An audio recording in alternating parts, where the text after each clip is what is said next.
We can provide an amazing amount of immersion without VR today with our haptic technology, with the imagery of our audio, with the frame rates of our monitors, and with the lighting that surrounds it. But there's a level of immersion that VR provides that becomes really interesting. And I think we're getting close to being on the verge of that having a much more material impact on gaming than it has previously.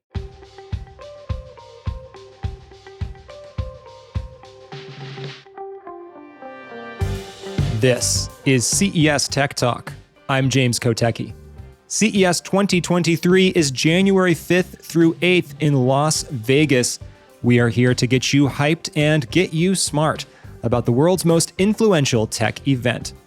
CES is a show about so many tech-related topics, but if you had to boil the show down to one image, it probably looks something like a booth packed with cutting-edge gear for high-performance gaming. In other words, it looks a lot like the booth for Razer, which makes gaming laptops and equipment. Joining me to talk about gaming technology and trends headed into CES 2023 is Razer's SVP Sales and Marketing, Bob Ohlweiler. Bob, when people visit your space at CES, what are they going to experience? We're so excited for this. As usual, they're going to experience the most exciting and cutting edge technology in gaming, packaged in a way that only Razer can do it. If you remember last year, we had Project Sophia, a modular concept desk that blew people away, won several Best of Show awards. And we have brand new products and we have concept products. And we put it in a way that really can get consumers to identify.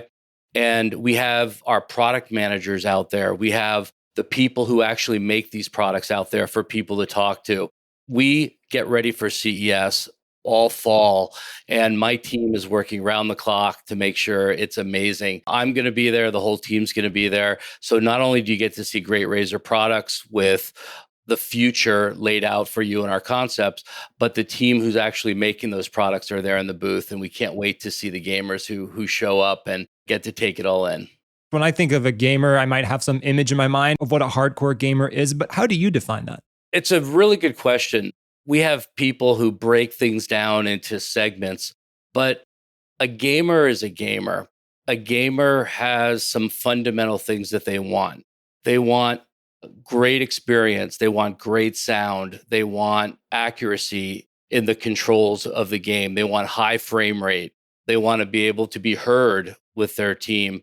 Whether they're a casual gamer or a hardcore gamer, their core fundamental needs are the same. Our product offering and what Razer does is we make sure that we satisfy the fundamental needs of everybody, but then we do special stuff for a hardcore gamer. Now, a hardcore gamer is one who plays more than 10 hours. I'm a hardcore gamer and I'm in my late 50s. 10 hours a day or 10 hours a week? 10 hours a week. A hardcore gamer plays 10 hours a week or more. Even my age right now, I'm in my 50s. I'm a hardcore gamer. I play every day, and I play a bunch of time on the weekend. So what really matters to me is comfort, ergonomics, accuracy, immersion. And that's really the same thing for all gamers. So while we do a lot of segmentation and a lot of digging into what hardcore gamers and casual gamers like, fundamentally, a lot of the technology is similar.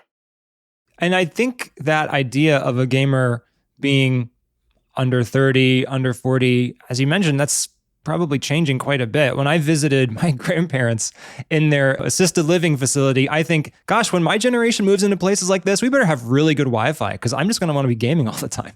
Are you planning for that future of retirees? Absolutely. I mean, take every stereotype you've ever heard and throw it out the door. Gamers are kindergartners now, and gamers are seniors, and everything in the middle. We want to appeal to everybody who loves gaming, who cares about competitive gaming. And so I don't think you're going to see a place on the planet in any demographic where gaming isn't a part of their life. Obviously, you're not the only company that wants to stand out with cool technology in the gaming space, with amazing gear and laptops, cutting edge screens and other things like this. How do you think about standing out and winning CES among such heavy competition?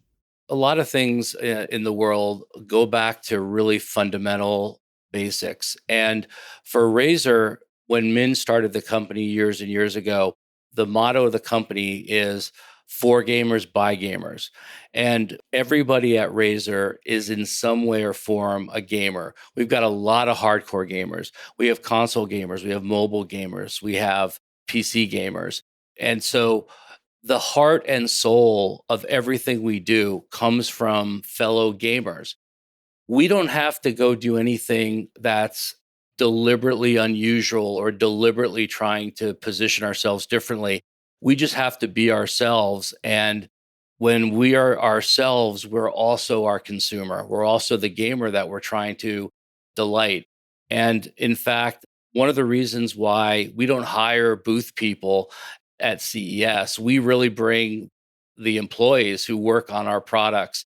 And so every facet of our product design, every facet of our packaging, the purchase process, like on Razer.com or one of our Razer stores, all of those things, they're all run by gamers. At the heart and soul of the company, it's that for gamers, by gamers that really differentiates us. And we just have to be ourselves and be natural. And I think we're clearly differentiated.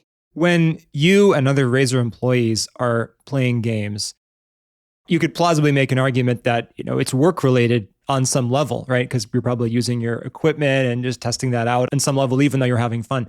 But I wonder, do you think about a future where work is increasingly gamified, where other people's jobs increasingly take place in VR, call it the metaverse, whatever you want to say, and different aspects of work and leisure continue to blend? Do you think about that future as you're designing and building the company? Oh, absolutely. All of us, as I mentioned, all of us are gamers, but all of us are knowledge workers. We all work with technology. We all work in a connected world.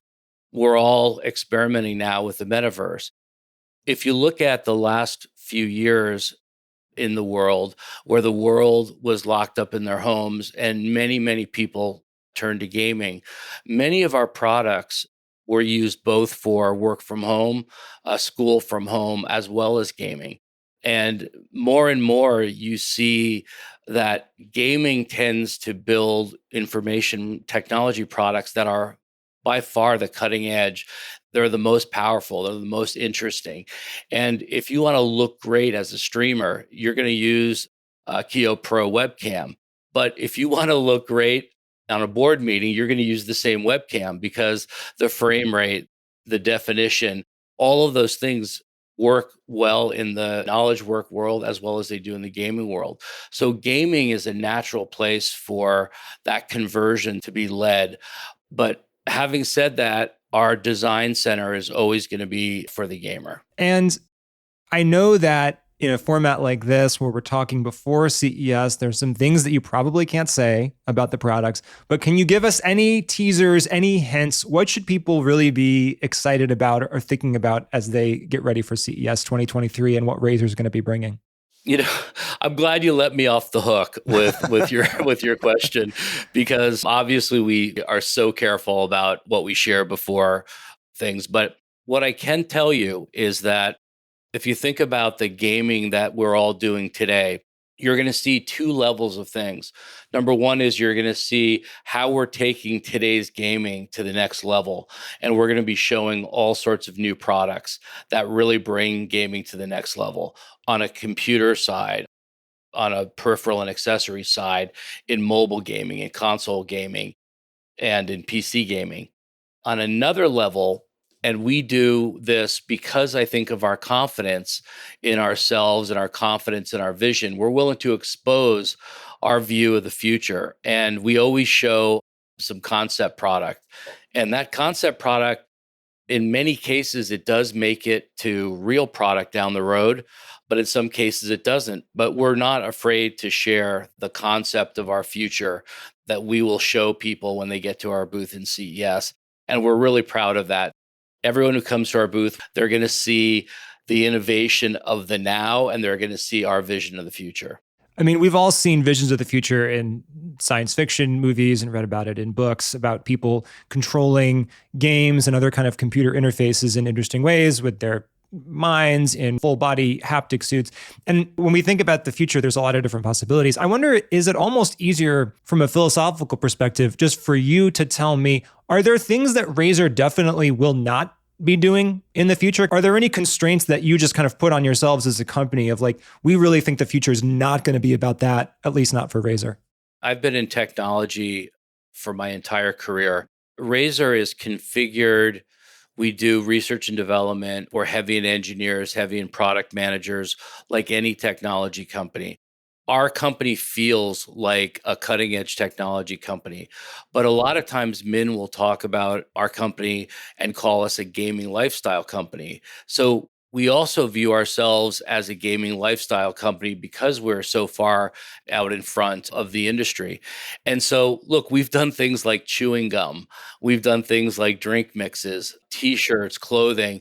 Up in my closet, I have a collaboration between Razer and Toomey, and it's a beautiful suitcase. We also just did a collab with Panerai because that's another company that is so focused on sustainability in the world.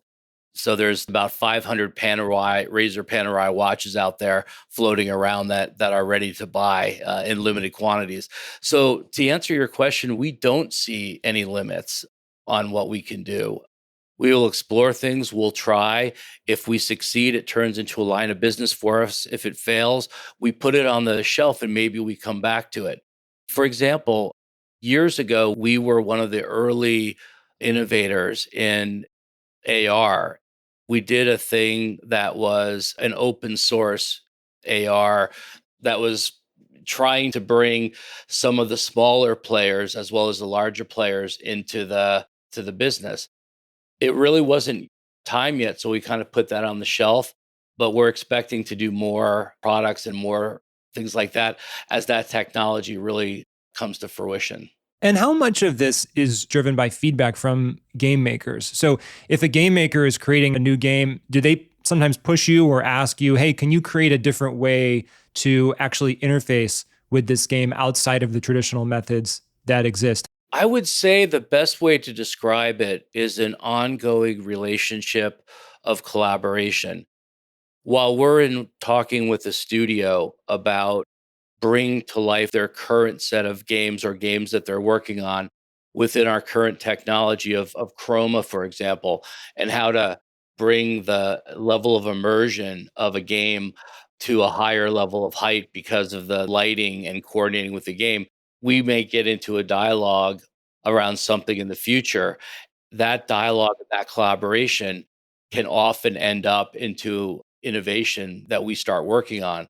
And then that innovation, as it becomes commercialized or productized, it then gets shown to another set of collaborators that we have, which are esports athletes. And then we'll get the feedback from esports athletes as well. So the environment that we have is really one of collaboration with publishers, collaboration with technology providers like Intel, NVIDIA, AMD, and collaboration with esports athletes. It's not a one-way request. It's usually a creative sharing of information that results in those innovations. You mentioned AR. I'd love to just get your latest benchmark for where we are right now with what is possible with AR, VR, and where you think the industry is going in the near future.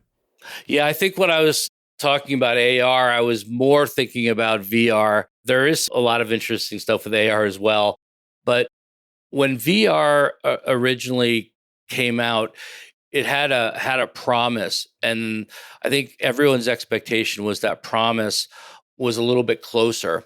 Well, we still think that that promise is there, and I guess years later now, you see the technology get better and better. It gets more and more portable.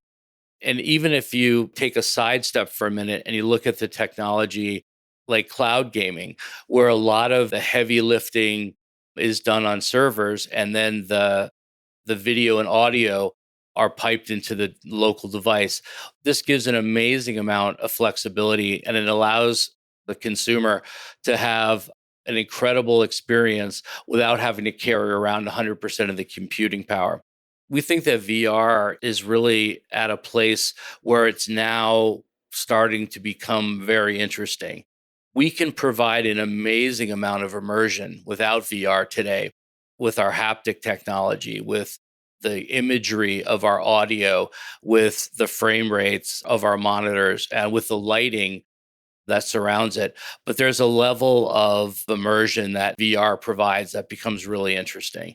And I think we're getting close to being on the verge of that having a much more material impact on gaming than it has previously. And do you have a way to quantify how much immersion people want on a sustained basis? So you mentioned this metric of, if you game for more than 10 hours a week, you're considered a hardcore gamer. But I imagine that maybe people don't necessarily want to be in VR for 10 hours a week, especially if it's a highly physical game and I'm moving around.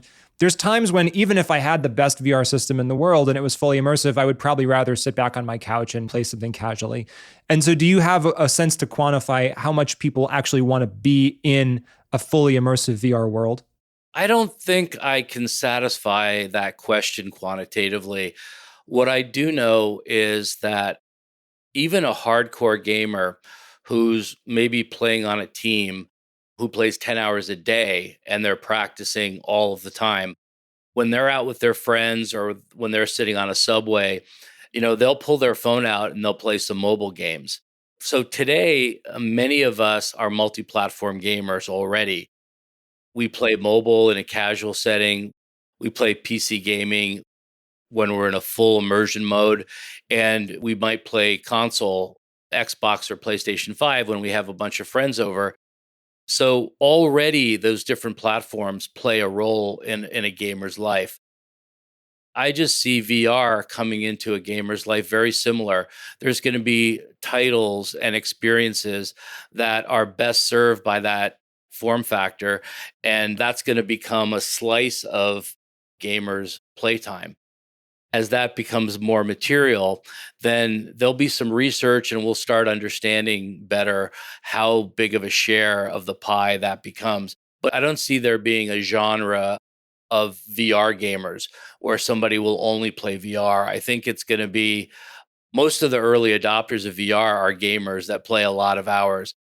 It is, to your point, very difficult if you're going to play 10 hours a day to play with a VR headset on 10 hours a day.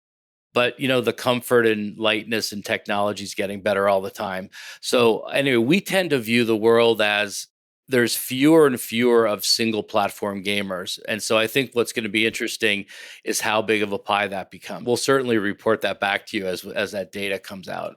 And I wonder if one of the common threads that ties people's platform experiences together, or at least allows them to jump across platforms, is IP, intellectual property, franchises. For example, I've played Star Wars kind of games across all different kinds of platforms on my PC, on a console, in VR. Will we see kind of experiences that kind of jump across platforms for those franchises, where if I've unlocked something in a franchise game on one platform, it kind of influences my experience on the other? Oh, for sure. I mean, I think right now, one of the most exciting aspects of gaming is that you can care less and less about the platform that you're playing on. With a phone, if you've got a great connection, you can pretty much play your favorite AAA titles on your phone. You can play on an Xbox and on a PC the very same title. And so already this is becoming one of the more interesting aspects of gaming, where you don't have to be, rushed to your basement to sit down and play that title. You can play it on the phone, you can play it on a pad. We just shared at our most recent RazerCon a new device that we came out with, the Razer Edge, that allows that kind of gaming as well. As studios are investing hundreds of millions of dollars to come up with a production quality that's equal to any movie that's ever released, we all get to benefit by playing that game or having that experience on any platform that we want. You mentioned haptics a while ago. I wanted to give you a chance to tell us the baseline there, the ability to kind of feel the game and get tactile vibrations or other kinds of things from equipment. Where is Razer right now? Haptics have been around for a long time in gaming. They are just another vector of immersion that make a game so much more enjoyable. We've all played with like an Xbox or a PlayStation controller that vibrated and enhanced the game somewhat. But we believe that tactile feedback and haptics in general can provide a deeper level of immersion than has been fielded before. In fact, we believe this so intently that we've been experimenting over the last couple of years with some products. Our Razer Nari Ultimate was a headset. Actually, there's still some out in the market, and it has haptics in it. So at the lowest frequency base, you get a vibration in the headset, and it just gives this feeling of deep bass that you can't get through even a subwoofer. Our latest line of Kraken headsets, our Kraken V3 and our Kraken V3 Pro, both have haptics as well. And our console headset, Kyra Pro, has haptics. So we believe that the next level of haptics is already here, where we've built it into some of our headsets to give that deep experience, that deep immersion of bass that you can't get anywhere else. We think there's more to it than that as well. In fact, we just bought one of the top companies in haptics called Inner Haptics. That was an acquisition we did earlier this year. And so we're expecting that with that technology, with that expertise, that haptics can play a broader role in gaming beyond the controllers that are out there today and Razer headsets that use Hypersense technology today. So as usual, I can't signal specific products that are coming out, but you can read between the lines that when we invest in a company, there's an interesting roadmap ahead.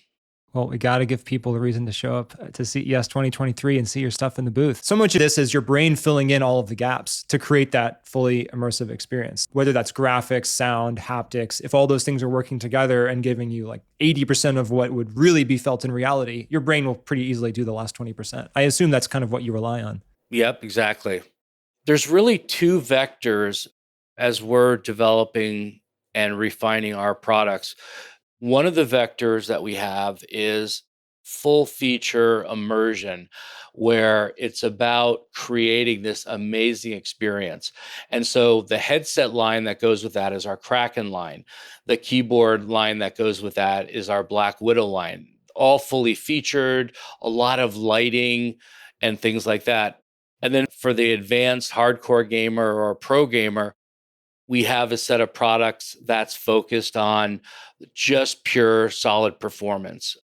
And some of those products are like the Black Shark headset and the Huntsman keyboard, and some of our latest mice that are super lightweight, like the Death Adder V3 Pro or the Viper V3 Pro. Those products are without lighting. And so they're all about performance.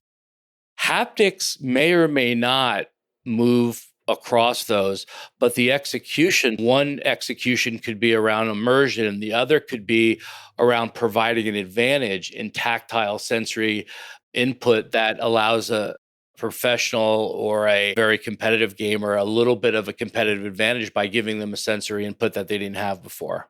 Yeah.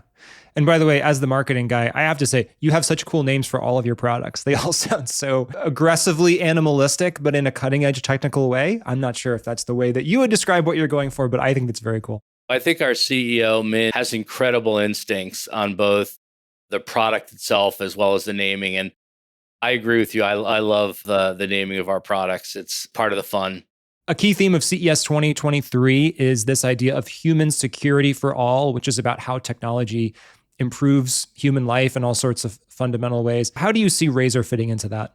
For the last 4 years or so at Razer, we've had sustainability pop up in our very, very short list of corporate objectives. We have a chief sustainability officer. We have a sustainability team. Many people don't know this, but Razer and Min have some incubator activities where we're incubating new companies. And so many of the investments of the incubator go towards products or companies that contribute to sustainability. And if you just go look online, you'll see a bunch of really cool examples of Razer boats that are picking garbage up out of the ocean and things like that. But as a company, We're very, very serious about this. It's been one of our top corporate objectives, right alongside with profitability and people and growth. It's a very important thing. The company is committed to becoming entirely carbon neutral by the year 2030. We've got all sorts of initiatives. If you go check out Go Green with Razer, we're planting millions of trees. We have the Schnecky Schneck, which is a plushie that we sell. For every Schnecky Schneck product we sell, we go plant some trees off of it. We've partnered with UL to create an eco logo certified gaming mice, which is the first on the planet. And while we're continuing to make breakthrough improvements in our sustainability, we're allowing consumers and our gamers to pitch in as well. In fact, at CES, we're announcing a Restorify initiative. So as people are buying products from Razer.com, they can learn about sustainability. They can buy carbon credits and help contribute to solving the problem and help contribute to Razer's continuous improvement on becoming carbon neutral. That initiative is also an initiative where we're educating and we're working with other businesses to get the message across. And so it's a hardcore theme that's built into Razer's whole being now. And we continue to look at ways that we can improve and continue to make a contribution to sustainability. Hardcore sustainability for hardcore gaming. There you go. It all makes sense. Bob Ohlweiler, SVP Sales and Marketing at Razer, thank you so much for joining us. Thank you so much, James. Look forward to seeing you at CES. That's our show for now, but there's always more tech to talk about. Here's a preview of the next CES Tech Talk. Today, actually, the astronauts wear their clothes for 3 to 4 days, and then they discard them, and they're actually burned. But for long-term and deep space missions, this is not viable. So NASA approached us to determine the viability of doing laundry in space. Please subscribe to this podcast so you don't miss a moment and get more CES at ces.tech. That's ces.tech. Our show is produced by Nicole Vidovich with Kristen Miller and Mason Manuel, recorded by Andrew Lynn, and edited by Third Spoon. I'm James Kotecki, talking tech on CES Tech Talk.